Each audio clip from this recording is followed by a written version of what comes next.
and liberating and perfect Dharma is reigning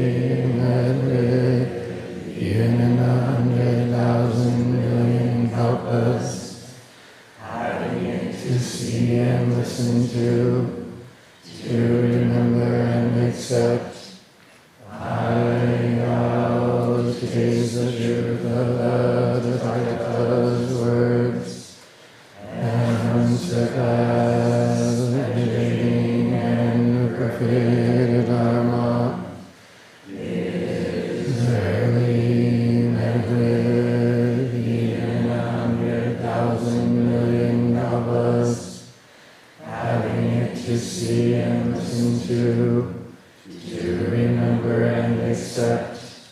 I vow to taste the truth of the Tathagata's words and surpass penetrating and perfect Dharma is rarely met with even 100,000 million kalpas, having it to see and listen to remember and accept.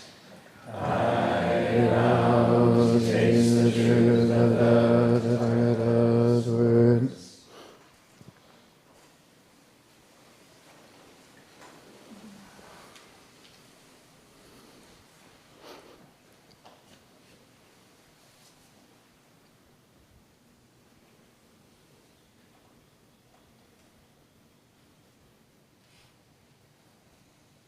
Good morning. Good morning. Thank you everyone for coming today.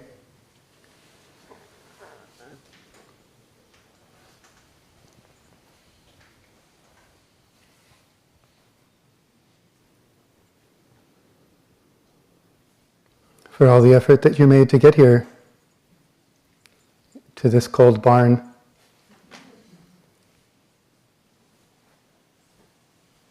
All this effort to get here, and then if you're like me,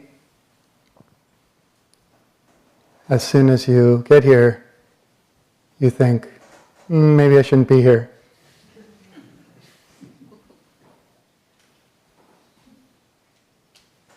This isn't quite what I had in mind.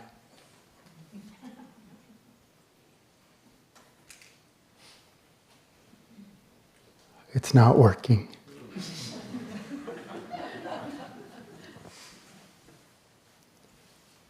So of course our life goes on and on like this.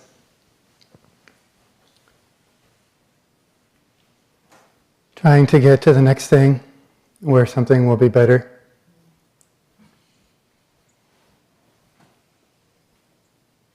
And then getting there and immediately trying to get out of it.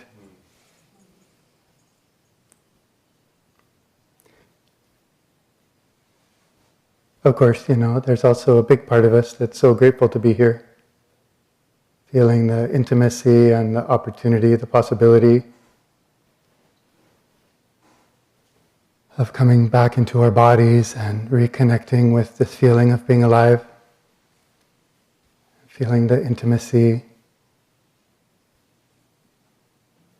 of human beings together, the shared vow or purpose, intimate and together with the light and the sound and all the living and non-living beings.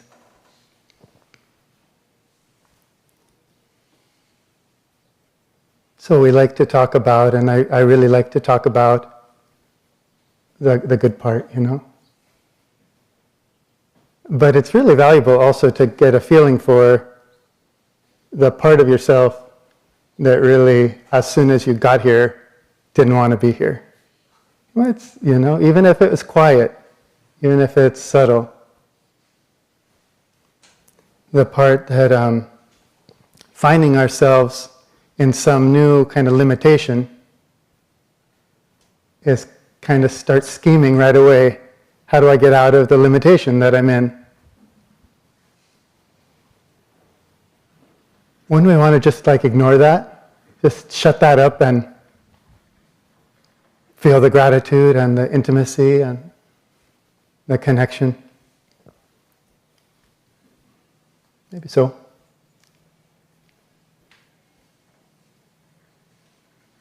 But for me, when I have that feeling, when I'm aware of that feeling of the trying to avoid where I find myself, even if I worked really hard to get there, drove over that whole road. Yeah. And even if, you just clicked on a link still, there's some effort that you made.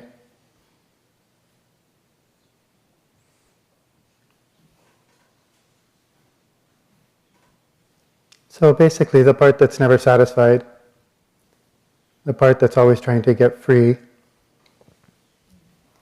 I feel like is when I get a nice glimpse of it, I have this feeling like, oh, you've been pushing me around, and I'm actually happy to see you. Might seem like a drag to see that part, but I'm kind of happy to see you, and that's what sometimes what our Zen practice or our sitting practice is like. It's like, oh, I thought I was going to feel the bliss and spaciousness and joy and ease, but all I'm seeing is this part, subtle or loud, that just wants something else to be happening. It starts with all these great ideas, about stuff that could be happening, but even just anything other than what's happening.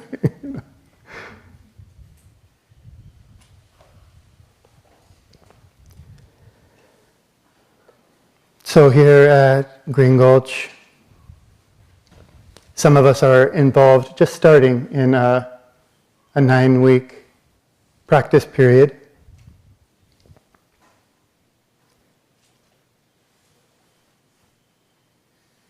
Letting the turn to fall support us, to quiet down and touch into some roots.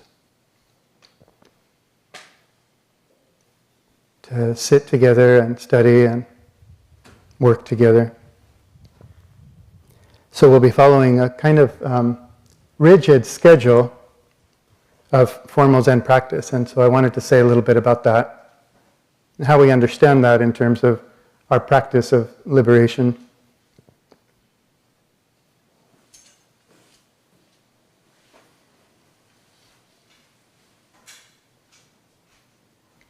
Is Kika here? Kika. This practice period, our head student or head priest is Kika, who many of you know as having been the Ino here for a long time. So this is a wonderful opportunity for her as Shuso to help to lead the practice period and to kind of start her path as a Zen teacher. So our theme for the practice period is the way of Suzuki Roshi, our San Francisco Zen Center founder. So we're taking up and practicing with his teachings of coming into our body, finding our upright posture, caring for the details of our posture,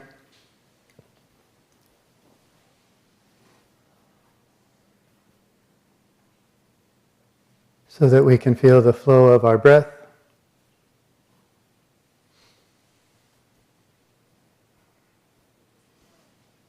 coming back and staying close to that feeling of the flow of our breath, sometimes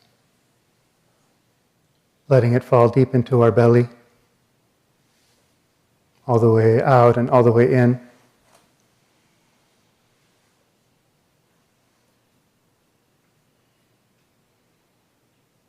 And then with that ground of embodied presence, to let the things that are in the mind fall away if they can, to empty our mind so that everything else can fill it up, the light and the sound and each other. Just, cleaning the house a little for these marvelous guests of light and sound and sensation. So to empty our mind, and then with warm heart to feel that intimacy when we're in our body and when the mind is not so cluttered, everything is included. As he says, everything is included in our being alive. To open to that intimacy. To kind of, in a way he sometimes put it, become one with our surroundings, which already aren't separate, It's not like a heroic effort, it's just what's already happening. You just settle and clear our mind and feel this intimacy with everything that's here, that's giving us life.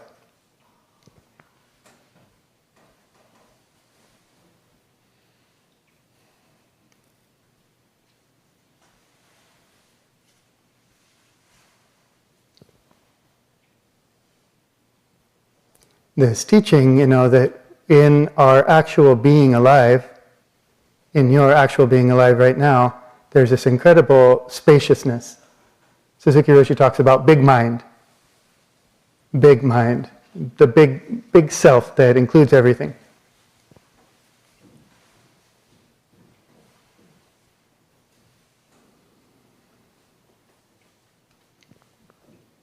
And so we get excited about that and we want that. We want to keep that and we get frustrated to lose that. Give me more spaciousness.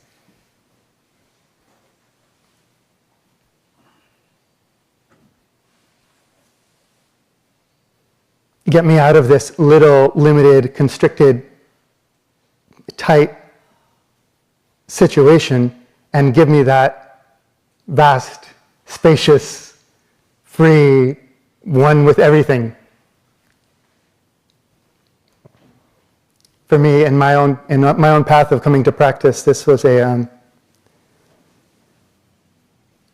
fundamental theme. I think that maybe early on, as I started to turn to spiritual practice, I got some sort of taste or feeling of a kind of vastness that our life is. And so naturally I thought, I want that and I don't want the other thing. I had this little constricted, limited life, and then sometimes I would feel the sort of vastness of being. So naturally I wanted to get away from the little thing and be the big thing. And that didn't go so well, turns out. Any of you know what I mean? Yeah. Got pretty bad. There was,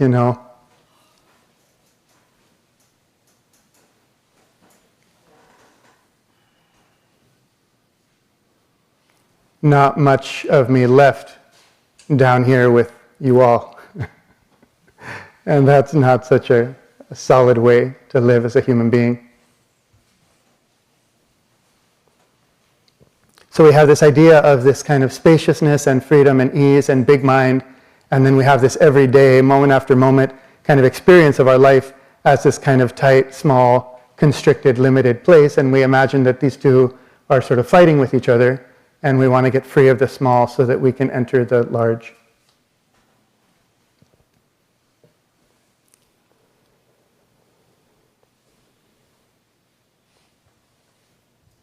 So we come to the temple, for example, for practice period, as some people just did, maybe searching for this big mind that they had read about. And the first thing that happens is that they're shown a seat in this room and said, stay here today, all day. We'll see you tonight. You take a little break for a meal. You have to go to the bathroom. Fine. But you came for something really big. Here's something really small. As our friend Nicole was saying the other week,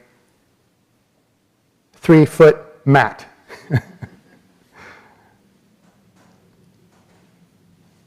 So coming for something big and then being given something small.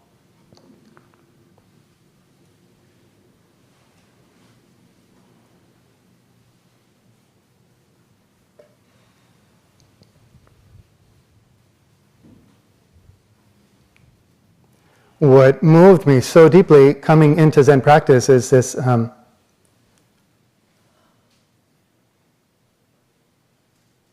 possibility and practice that vastness is found right in my fully being in the smallness, So what is that vast freedom?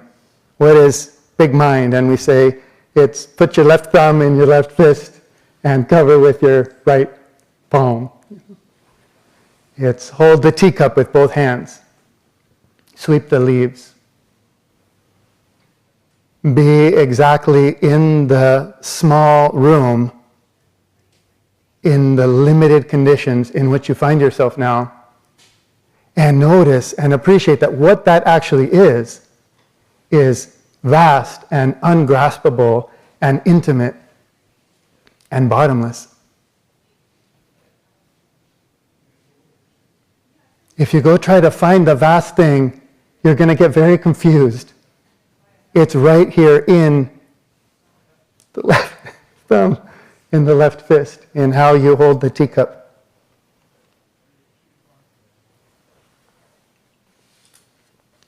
So there's a chapter I wanted to share that is sort of dedicated to those folks struggling in the practice period, having made such a great effort to be here and already wondering, how to get out of it when it's going to be over. Managed to take leave from my job and figure out my family, and day 2, I wanted the big thing and I got the small thing.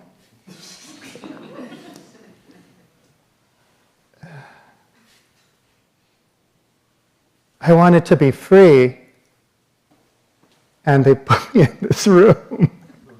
I can't even go for a walk. I was walking up the day after that Tangaryo period, so that Tangaryo refers to the small room that traditionally in a temple you go sit in for a while, kind of indefinitely, when you arrive at a temple, seeking vastness. You're put in a small room indefinitely, and that's our life, that's where our life is. So we celebrate that ceremony here in the meditation hall.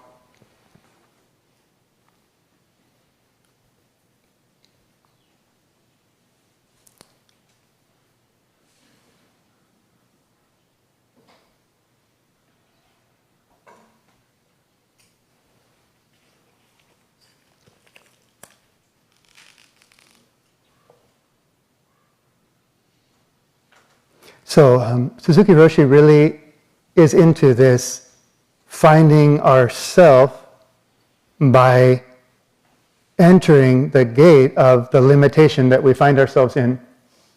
It's one of the important themes in his teaching, and so I wanted to share this chapter from Becoming Yourself that is called Finding Yourself, or it could be Finding Yourself in Limitation.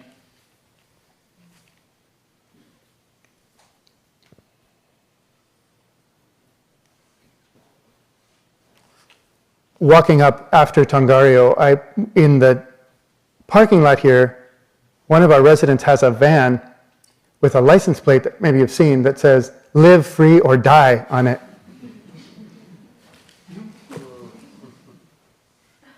That is so intense. Live free or die. Thought so. This is like this fundamental value. This being free is this like deep value that we have, worth dying for,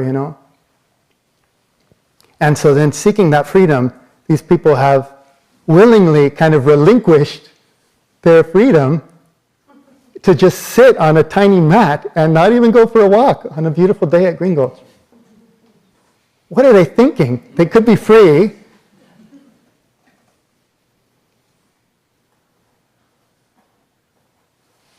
And what do the people think who drive those vehicles?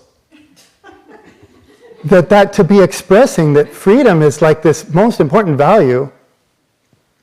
But it can't be that people feel that freedom in their life, especially when you're driving, you know? When I'm driving, that's like my least, it's not like live free. That's my most, you know, you're trying to get somewhere, you're probably late, the kids' times don't line up, or you're at work, you know, driving. How do we have this value of freedom, and then how do we bear that actually our life is completely confined and limited? We're not free. Of course, there's great range in the relative freedom that we have in terms of control over our environment or ability to move freely. And yet, as one of the Sangha members in San Quentin Sangha so deeply and powerfully and directly expressed to me, yeah, there's a huge range of what that is in our relative life. And yet, fundamentally, we are all in a condition of limitation.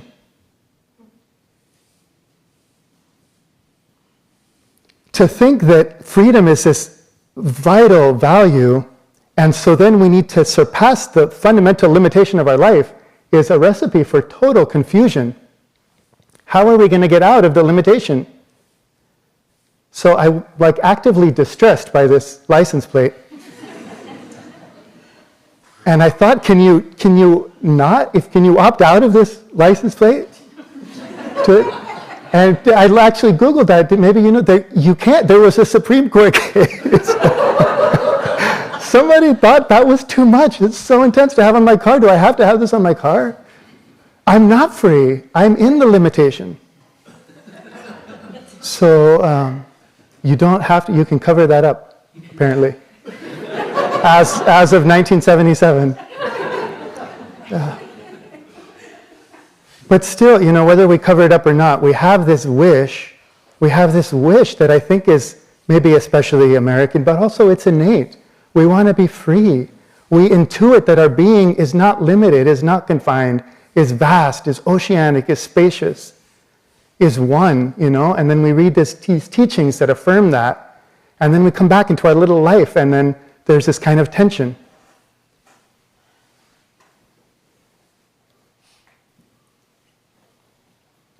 Then I wondered, you know, what is California plates? Do you know? Have you noticed? If you'd have a car in California, it's a URL for the DMV. dmv.ca.gov or something literally is the thing. I lived in the land of enchantment, the land of Lincoln, and now it's a URL. I guess that expresses something. I don't know what. To let ourselves, I think the inspiration of that is to let ourselves, you know, externally, may all beings be free.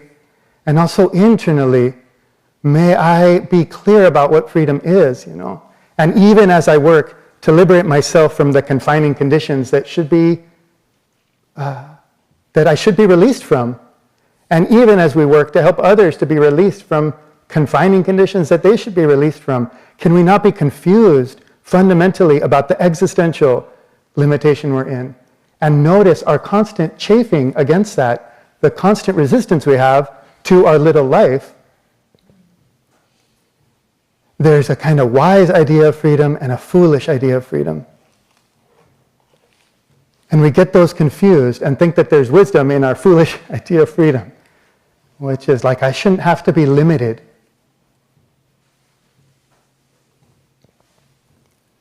So Suzuki Roshi says, Nanyo Etchu was a famous teacher and a very good Zen master. He was one of the disciples of the sixth ancestor of Zen in China. He didn't have many descendants, so we don't know much about him. When Nanyo was dying, the emperor asked what kind of tombstone they should make for him. And Nanyo told the emperor's messenger, ask my disciples. So, before a tombstone was made for him, the disciples had a discussion about it. One of the students said, it should be as big as this country. The tombstone should cover the whole realm south of Shou and north of Tan, all of China. Another student said, no, it should cover the whole world. Our teacher's realization of big mind, he was so big that the only tombstone that would be appropriate would be one that covers the whole earth. He was free of limitation. But I would rather say, says Suzuki Roshi, just as their teacher Nanyo said when he was asked, any stone will be good enough. Even a small stone is good enough for me.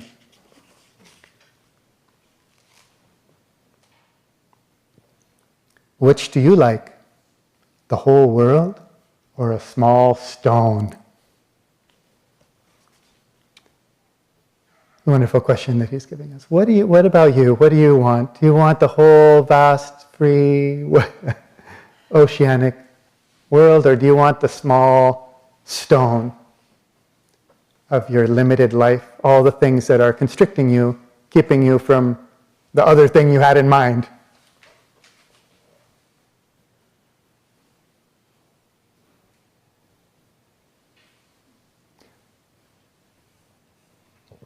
You know, when we misunderstand this fundamental sort of existential Zen view of freedom, then everything that's actually giving us life, we think is blocking our life.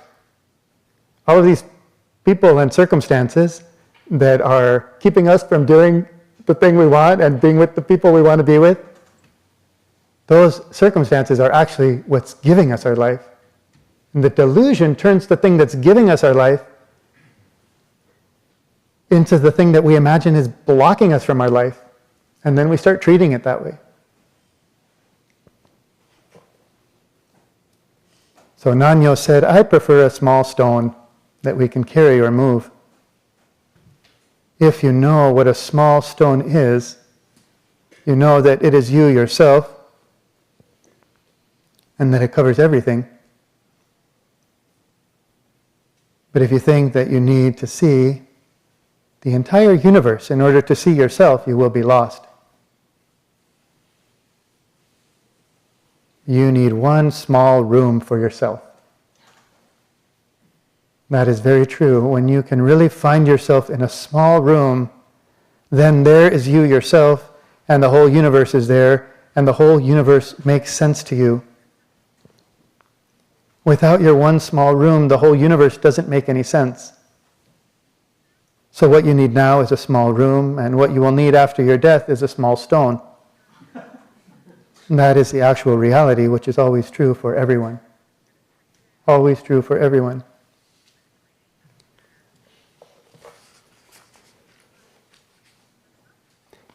If we didn't have the limitations,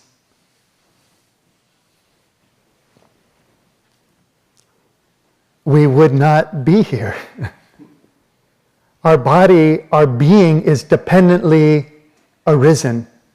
Everything in the universe makes our life, and in a way that it constricts our life. Without it, we have no life. To imagine being free of it is imagining not being. And you could say maybe that that's the early Buddhist approach. But it's not the way in the Mahayana. Naturally, I work and strive to be free of limitations, but to not be fooled.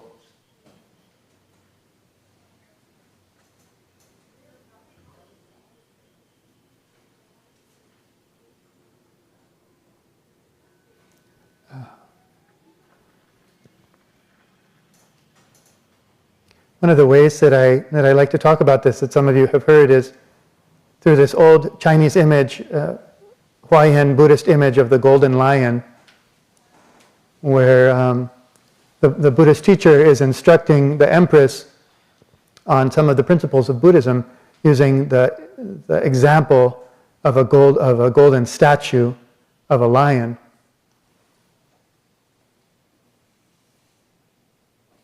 Without the shape of the lion, there's no gold, you know.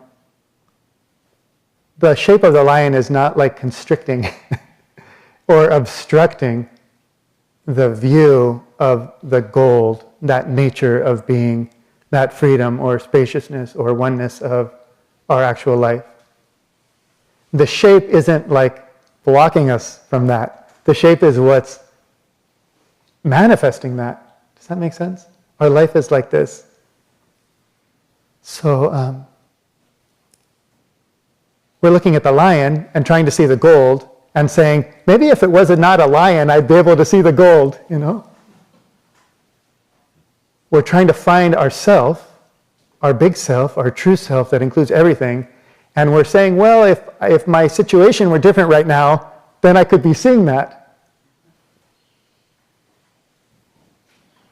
The shape of my life right now, rather than being actually the way that the gold of my big mind is showing up, becomes this thing that I think is blocking me from seeing the big mind.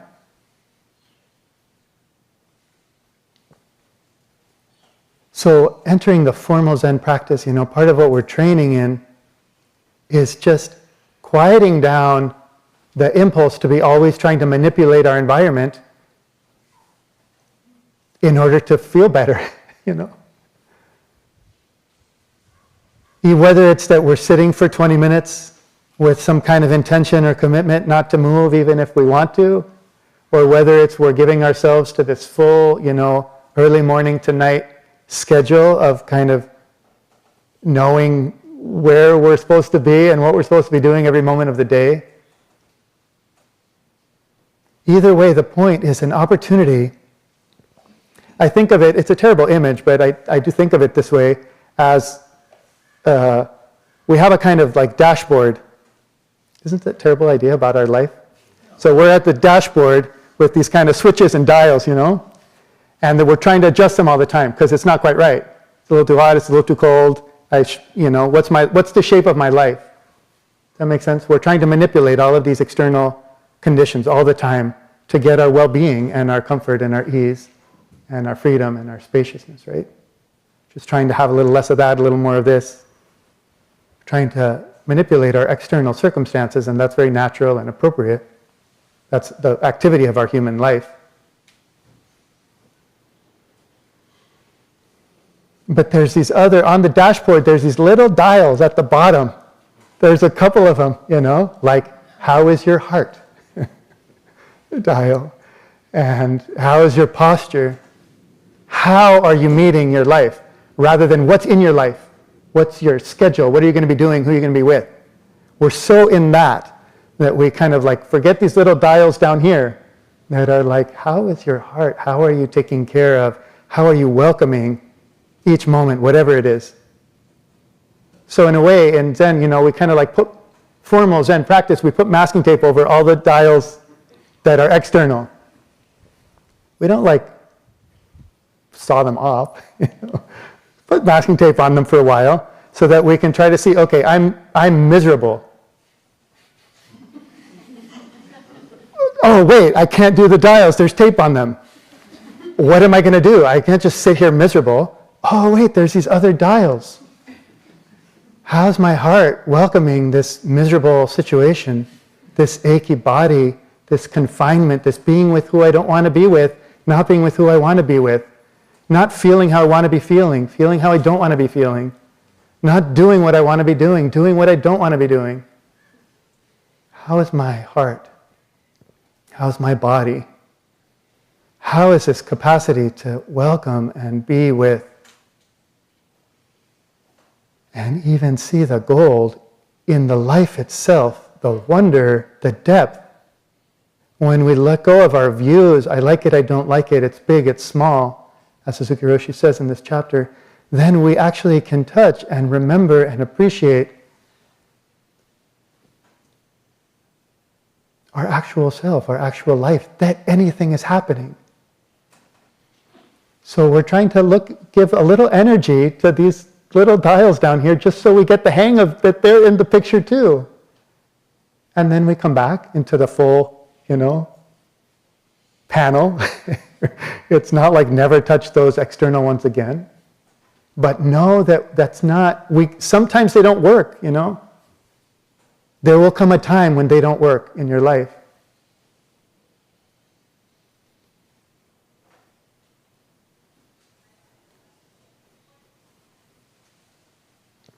So we practice kind of giving ourselves into limitation to study how can I work with things not going my way? How can I work with my suffering in a kind of inner way to give balance to my habit of always trying to solve my problem externally? How do I get out of this room?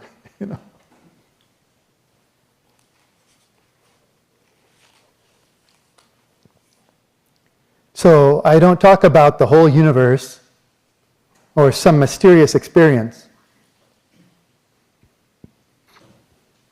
but just about finding yourself in a small room, or in the strict practice of formal Zen where we say you should cross your legs in just this way. Under this kind of limitation, you will find yourself.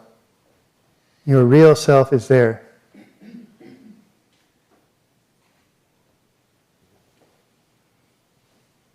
But because you discuss whether this room is good or bad, big or small, you lose your real room. Before you discuss and before you are caught by discrimination or thinking mind, it is your own real room. So this kind of softening of our view of what's happening to grow the ground of our being with the life itself, that's what's happening. So to find true joy under some limitation is the way to realize the whole universe. There is no other way for us to get an approach to the whole universe. To find joy under our limitation.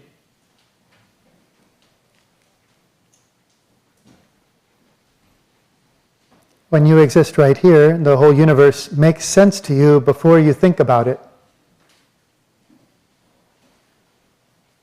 It is important to give up your foolish discrimination or foolish ideas of freedom.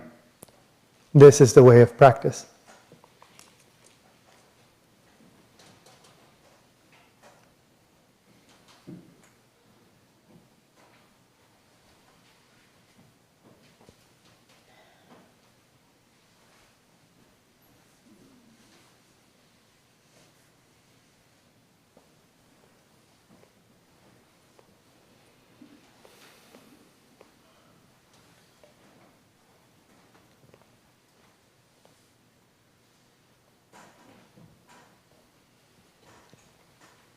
So our faith and our teaching and our experience is that practicing finding ourself, finding our actual life, you can try this at home. You can do this moment after moment. Notice that you are uncomfortable and trying to get free. And appreciate that. Feel what that feels like. And remember that there's also an opportunity to find yourself right in that discomfort, right in that limitation. And that doesn't mean you're going to be stuck there, It's like, but if I just find myself, if I'm just open to being in the limitation, then I'll never get out of it, How will I, do the right thing to get free when it's time to get free? Our teaching is that this way of finding ourselves right in the actual circumstances of our life, no matter if we think it's good or bad, is actually the ground of how we're going to be able to then act in a way that helps the situation be better and more spacious and more free for ourselves and each other. This is bodhisattva practice. This is practice for all of us who have a deep innate wish and vow to be of benefit to others. Do you have any question or comment about that? Is that clear and actionable?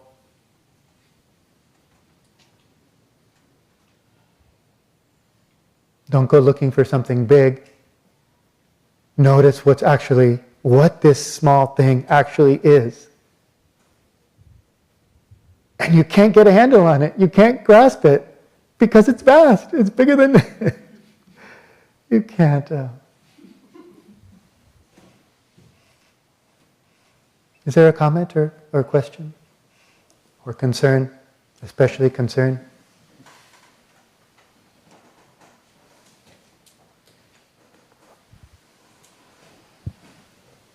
I'm really resonating with the idea of struggling with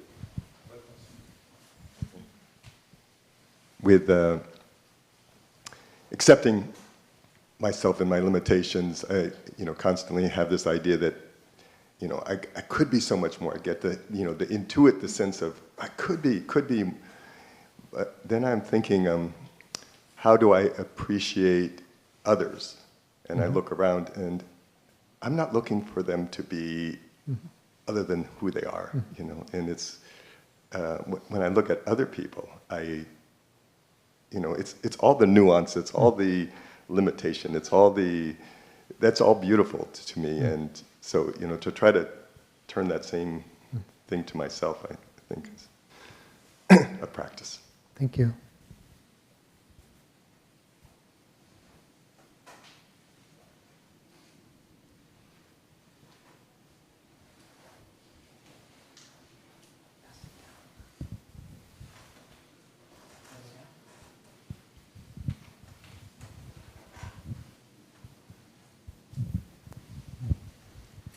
Thank you for your teaching. And I want to congratulate Kika for your work. Thank you for your teaching.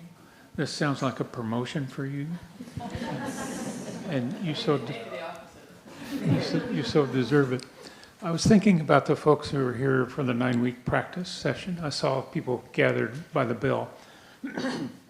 And I want to thank them for coming here and doing this. I can't do this, but I was wondering if you had some, from your perspective, if you had a few recommendations of something I can do in my daily life to support their work. To support their work?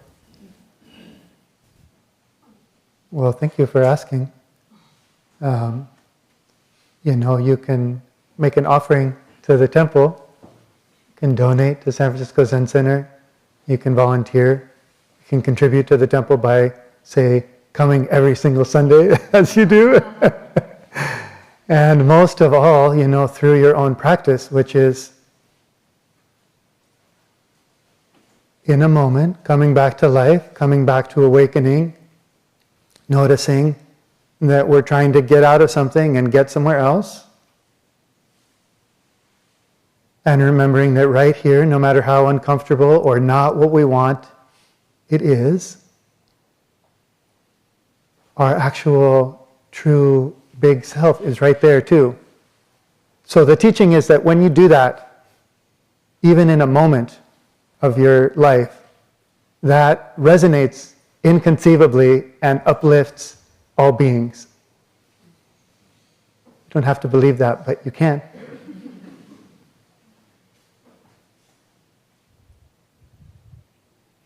Thank you.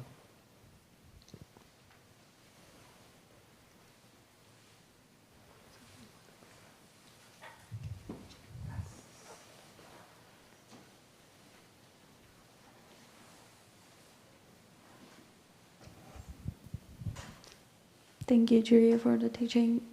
My question is, in life, there are these moments of career or life when you get at some point, you want to get to the other point. Yeah, it's crazy, right? And progress and get better responsibilities or bigger ones.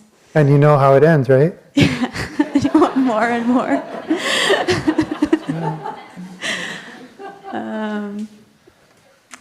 So in spiritual practice, you get one beautiful moment of Satori, and you want more and more and stay in that vastness as you described. So my question is, how do you balance both aspects of being content in both areas, yet maintain your life at the same time. Yeah. Like keep working for what you value. Keep trying to get the thing you want. Keep trying to liberate beings. Keep trying to make your life better and together with everyone. Yeah. It's our kind of either or mind makes Zen teaching very difficult, because Zen is trying to show a side or an aspect of our life, and then our either or mind can kind of be like, oh, so you're saying I should just like stop being a human being and just be like stuck in some kind of passive, just inactivity? Do you have that doubt? I have that doubt all the time. Trying to say something about Zen, it seems like if our either or mind is going to grasp it, it's going to be something that's the opposite of something. The point is, every moment of your life is just naturally unfolding. You naturally have this aspiration and are naturally growing and changing and moving and trying to support yourself and others. That's just what it is. We don't have to be confused by that. That's why this is bodhisattva work. Bodhisattva ground is all kind of like that work that you're doing in the world is so important that you really need to not be confused about what it is. Each moment, they say that your life or Buddhist practice is like it's like a golden rod, solid all the way through. Gold at the beginning, gold in the middle, gold at the end. You know, you're working through your career, you know, gold at the bottom, gold at the middle, gold at the top, all of it, you know. Then you're in the middle and you're like, oh, that was nice when it was just with the people at the bottom. It's gold all the way through. And that's the confusion thing. It's not that we're active and changing. It's that we so easily miss the actual miracle of our being alive as it is right now, constrained in the current way it's constrained. We're just holding off just a little bit, you know, until it gets more open, and then we'll be it again. So I think they're together. I think they support each other.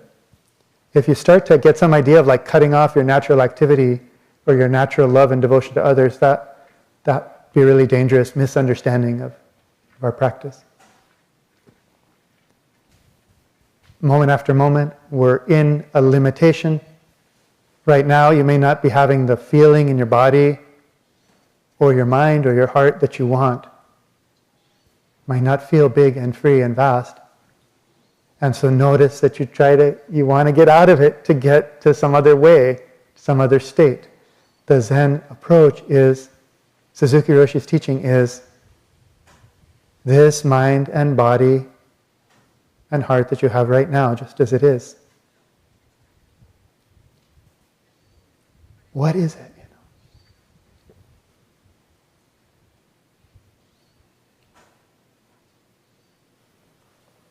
Any other comment? Please.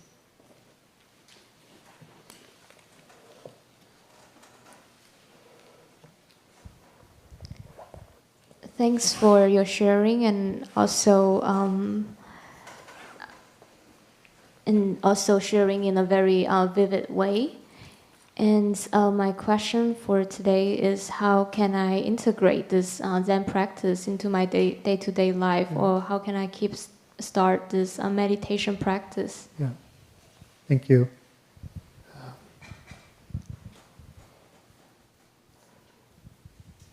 There's many ways, you know, to practice sitting or walking now and then for a little while is really helpful. The seed of that, as we know, you know, the seed of that kind of dedicated or formal practice, even though we might not experience it directly, maybe other people will. No, it just kind of softens our life in some way. It just sort of starts to open some channels in our life. So, and in terms of the teaching, you know, there's many approaches to meditation and to establishing Zen practice. For the aspect of the teaching that I'm bringing up today, I might say an important feature would be do some kind of practice like sitting or walking with some limitation on it, with some commitment. Like, even if it's just 10 minutes, you just sit for 10 minutes. even when you want to stop sitting at 3 minutes. And to just feel that, to notice, to have that encounter with the part that's trying to get out of where you are, and to have this intention of like, I want to study that part. I'm not going to be dismayed when I see that, because I want to get to know that part of myself that's pushing me to never quite be settled. And to welcome it, and to try to befriend it, and to feel, wait, what is this thing that I'm trying to get out of?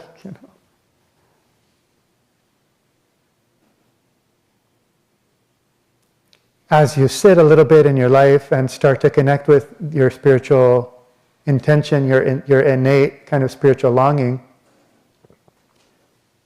this other teaching from Suzuki Roshi is that you may have to kind of organize your life a little bit differently. So it might not be, it's not exactly enough to just say, well, however you're living your life, just go with that, but drop in 5 minutes of meditation. You could start with that, but it's a little bit of a trick, because actually, to support that 5 minutes of meditation, you might have to like change your whole life. If you start to acknowledge or touch that innate part of yourself that actually has a vow to like be the love that we are and the intimacy that we are with everything, and that inmost request is the most important thing actually for us.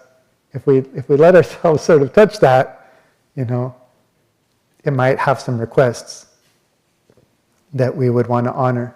So Suzuki Roshi says to find your inmost request and to organize your life around your inmost request. That means something different for each of us. But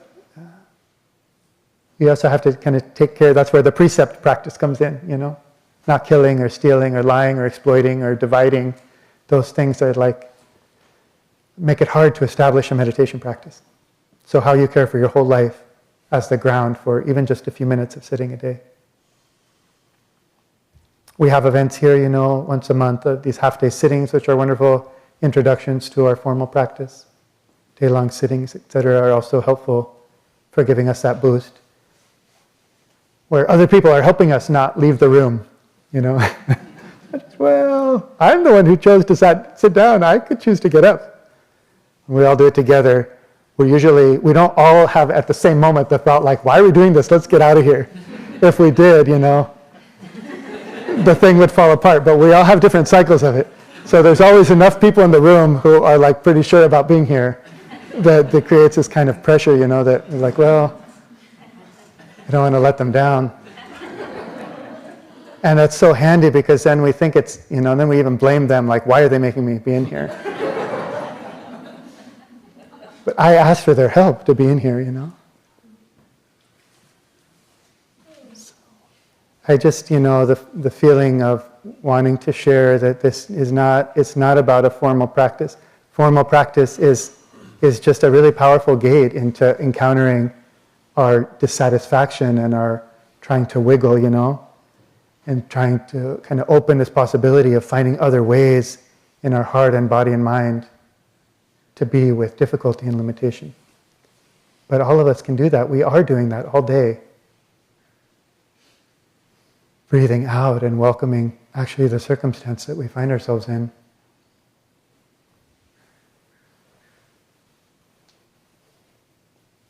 Is there one question here? Maybe that'll be the last question.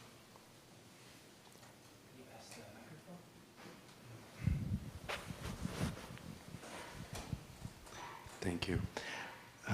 During the teaching, you mentioned there's I think you said a wise freedom and a less wise freedom, or I think I remember full freedom, but maybe it was just less wise freedom. And I'm new to this practice, but it seems that discipline is one of the tools to find the more wise practice. Thank you, yeah. Is there a less wise discipline that leads to a wrong place, and a wise discipline as well?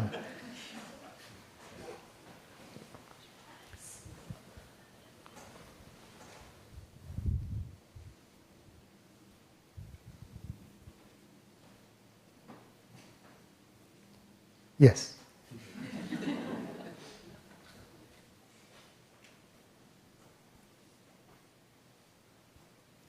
Might say the foolish idea of freedom is like,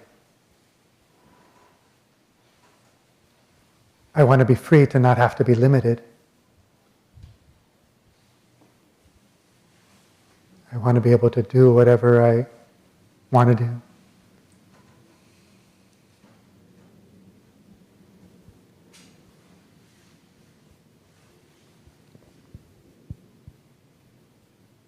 Another wise idea of freedom is that anything we can do to be more free and to help each other be more free, like, let's do it.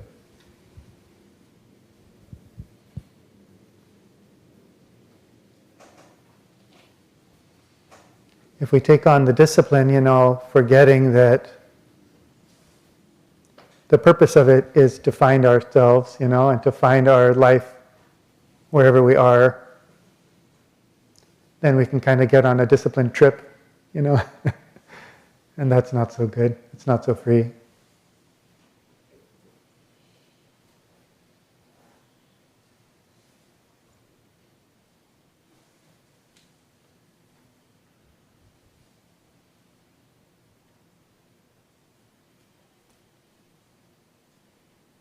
To find yourself in the small room is how we enter and realize the whole universe. Try to leave your small room to get big, you're going to get very confused.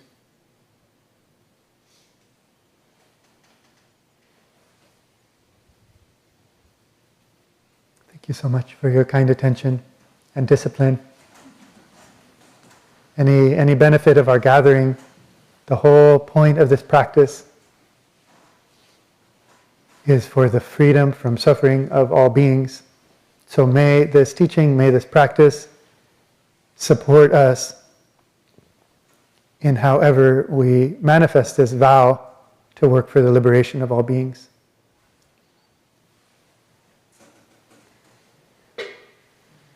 Yeah.